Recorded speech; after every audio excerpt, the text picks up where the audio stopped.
we've got our next bracket, our next fifth. We're going from 20 to 16. That's what we're ranking at this point. So if you haven't tuned in to the previous video, maybe do so first, because otherwise we might say someone that you think should have made the list and maybe they already did. Maybe we already told you they wouldn't. So at 20, I have selected Paul George. This is a tiny fall down from 15. The Clippers season is an interesting season, and it's been an interesting season now for 4 seasons. Paul George has talent. Paul George is, clearly very capable and clearly having, still very prominent 25 point sort of averages, and clearly can lead the Clippers to some form of success if he can stay healthy. And I think what's going to happen, unfortunately for him, just like most injury prone players, he's going to play 50, 60 games, probably going to get injured. It's going to be really good though, and we're going to all question the fact, he's a good player, he's probably top 20. It's just a shame he can't stay healthy. And so that's why I'm putting him there. At 19, this is a massive jump from 47. I'm jumping onto the beam. I love the fact that Domantas Sabonis and De'Aaron Fox are working so well. And he probably didn't have the series he wanted against Golden State. You could make a case and say he might have got bashed up by Draymond a little bit too much early on and couldn't really tolerate the longevity of a 7-game series. But he's clearly turned the Kings into a legitimate franchise, and they're bringing back a very similar squad. I think it's going to just continue on. I think there's going to be some love for the Sacramento Kings in the top 25. At 18, I've got Donovan Mitchell up from 24. This is a man who came to the Cavs and really made them seem like a legitimate contender until the playoffs, and he kind of fizzled out a little bit. So that's why I don't want to jump him too much higher. I think he'll have another good regular season. I hope that the moves that they've made by getting Max Strus and, locking up Karis LeVert are going to help with that small forward spot, and maybe they'll have some better success. I think they need to figure out what they're doing with their double bigs. None of that's Donovan Mitchell's fault, but if they don't figure out what they're doing as a team, I think he'll have the same issues in the playoffs again. At 17, all the way from 50, a man that you felt doesn't deserve in the top 25, but I think if you've got a ring on your finger and you were the second best player, you deserve some love. Jamal Murray. I think he's going to have a little bit to prove. It's his first full season back from his ACL. I think he's motivated. I think he's got a chip on his shoulder. I think he's a bit crazy about that. I think he doesn't like the fact that Devin Booker's getting a lot of love when he thinks I beat you in a playoff series and I'm better than you. And I think he's going to come in like that. So I've got him at 17. And this one's a tricky one, but I can't overstate the Suns' bias.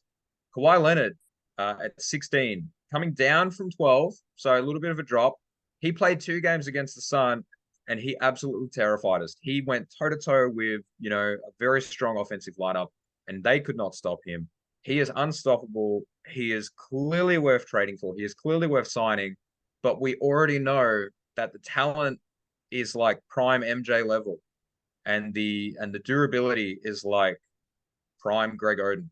And that's the issue with Kawhi Leonard going forward. And I did proclaim that he was probably going to retire because of medical issues, and that always looms over his head. So next year he could play like a top 16 talent, and he could play 20 games. So I've got him there, but I could easily see him not even making a top 25 due to the fact that he's getting into that Zion and Ingram territory where talented but just never plays. But how did your 20 to 16 shape out?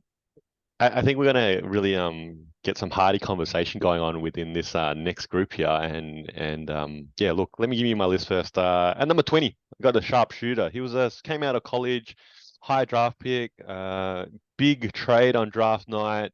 Was supposed to be the next Steph Curry, and Trae Young at number 20 here. I think gone down 4 spots from 16 last year. I don't know. I guess you might have something to say about him, but I got him at 20. At number 19, down from 17 last year, only a 2-spot drop here, which was probably felt a little bit hard to justify a drop in ranking, but it probably also is a bit of a reflection of the talent in the league and players that are moving up the list in that sense too. I got Jimmy Butler at number 19 here. Down a couple of spots, but obviously still a top 20 player in the league. I think he's a hard one to evaluate because his stats during the regular season are not really that eye-popping.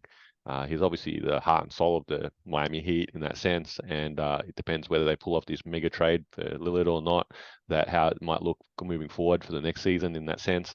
But, if you sort of look at his playoff resume, and again, the second time in the finals now, he's definitely he's definitely a unique player and a talented player in that sort of sense. At number 18, and I don't know, you might hate me on this one, and I don't know, this could be one of the ones that sort of swings it either way how we score this ultimate ranking that we're doing here. I have Ja Morant at number 18, and that is a drop from number 9. And I looked at this list, and since he came back from his incident, that was when he got his 8 games. Okay, he got his 8 games. His stats were significantly depressed, and it wasn't the same old Ja Morant. And that's whether yeah, look, I don't know. I guess, we would all love for him to bounce back next year, come back 25 games in, fresh legs, just get back to All-Star Ja Morant, dunk on everybody that's in front of you, and let's love this kid again. Yeah, I think that's the best case scenario we can see for him. But at the same time, I think his choices in the last 12 months or so has really deflated his value. And although he's still a great player, and there's also that stat out there that his team wins even without him, that in that sort of sense. And he's a great player. It to me, it felt a little bit hard to rank him here, and I think he's taken a few steps back, and ultimately I got him all the way at number 18. At number 17, I've got a player that's gone up 5 spots from 22 to now to 17. Obviously, it's number 2 option here, the Boston Celtics, Jaylen Brown. Again, I was looking at this list and I was like, oh, I could move him higher. I could move him higher, maybe into that 10 to 15 spot. And I'm sure he's on your list somewhere. Okay, I'm sure he's on your list somewhere. But, again, I felt there's probably 16 more players that are in front of him. That's the reality of the numbers game, right? So I've got Jaylen Brown at number 17. And we got one matching name here. I got number 16 here, Domantas Sabonis. Like you said, had a huge season here after until he got stood on by Draymond Green, right, in the finals, in the playoffs, sorry. That was, probably hurt his chest a bit. Yeah. I don't know. What sort of, I don't know. That was an interesting take. We never really broke down that whole incident, was it? I don't know. I didn't feel there was much in it, but then, there was a huge player flop reaction to that to a certain extent. And then, all the records come out that he's getting x-rays done and so on and so forth. But hey, look, whatever. Glad he's okay. And look, he's had a great season. Again, you could feel that, he could be up a little bit higher there, but, it was a tough one as you start to get to these top 15 players here. So I got Sabonis at number 16. It's interesting. I think it's going to probably take until the top 5 for us to, or even the top 10 for us to have 4 out of 5 names the same in a bracket. So, Ja Morant is on my list. It's actually a little further up. But you know what? I really didn't consider the 25-game suspension. Like, we're talking about other people being injury risks. We know Ja Morant's going to miss a quarter of the season. So hopefully he comes back, the rest, the rehab, whatever it is, he comes back. But look, he's a top 25 talent regardless of where you put him. And his style of play concerns me greatly, but he also is pretty much, he was ranked number 9 last year. You could argue that without all the drama last year, he should be moving up that list. But that's the thing, right? Sabonis, I think, excuse me, anywhere that you put him, it's more recognition than what he got last year at 47. Obviously, I think he was probably a little bit of a victim of, the Kings, right? He got traded to the Kings. Oh yeah, look, they were a bit cute for the end of the season, but who thinks they're going to be serious? Well, they proved that after a full year they are serious. Jimmy Butler is on my list as well, but I'm giving him a lot more love than you are. But I totally agree with you. I think I've steered into what do I care about in my top 25 players, and it's winning. And Jimmy Butler has proven that he is clearly a winner. And whether or not you think you should feel that way about every regular season game, that's fair to debate. But I think I know that out of that top 25 list, if I had to say who do you want in like a do or die game, Jimmy Butler probably ends up making the top 10 really quick. But yeah, you know what? Like, I think Trae Young, I didn't mention him in my snub video because I don't even think he's a snub. I look at my top 25 list and I've got like one guy outside of the playoff picture from last season. And I know that the Hawks like made the playoffs and they gave Boston a little bit of a run. You saying Trae Young's not in your top 25? He's not in my top 25. Spoiler. I'm sorry. I think that I don't think that reaction's warranted. I don't know. Like, you know what? Send it to an Atlanta Hawks fan group. I don't think they're going to disagree. I don't think Trae Young is Trae Young's probably similar to my James Harden pick. I'd probably put Trae Young over James Harden. I should have done that if I had to do something. But yeah, look, I think winning's important, right? And when you look back on playoff runs, it's really interesting. So Atlanta took 2 games off Boston, but Boston let Miami get 3 games off them too, and they let Philly get 3 games. Like that's probably more indicative of Boston's inability to win games than it is Hawks' ability to win games. But you're really offended by my Trae I, Young I, thoughts, I right? I am offended. I am offended. You know me well enough to see my reaction here. That Trae Young, 26.2 points a game, 10 assists. His average a double here and 3 rebounds. His assists are up. His points are down slightly. The Hawks made the play in. You can't really blame that all on Trae Young. Let's be clear. And you have got him fallen out totally out of the whole top 25 list, even though last year he was at number 16. I don't know. I find that I find that insulting. Absolutely. I also find it interesting here. I'm going to give you 2 players here. Player number one, case study number one. Player number one, 20 points per game, 4 rebounds, 6 assists. Yeah. Player number two, 24 points a game. All right. 3.5 rebounds, 6 assists. Okay. Any idea? And it's obviously a player in this top 5 that you've picked. Any idea who I'm referencing? No. No. Okay. Jamal Murray and Oh, Jalen right. Yeah, yeah. Yeah, what do you Jalen Jamal Murray? What's up? Jalen Brunson. And you admitted that you forgot that name, but ultimately you got Jamal Murray at number 8, sorry, at number 17 on your list, and you forgot Brunson. And I know he's a champion, and obviously Murray plays next to Jokic, obviously, and his team's so much deeper than the Knicks team is in that sense. But look, this is why I couldn't find a top 25 spot for John Murray. I think he's a great talent. It felt like I wanted to find him a spot, but I couldn't. I think you got some names here. If you were to throw out a name here, you said you want to throw out maybe James Harden's name in the other list that we did earlier. I would throw out Jamal Murray's name and obviously put Brunson even at high as at 17. But hey, look, that's up to you. And then your last one here, your Well, last one here too. Your last one here. I'm gonna pick up every single picture here except Sabonis, clearly, because we agree on Sabonis in this bracket, right? Is that you've got Paul George and Kawhi Leonard that sat out the remaining games of the season here for the Clippers, and you still somehow have them as top 20 players.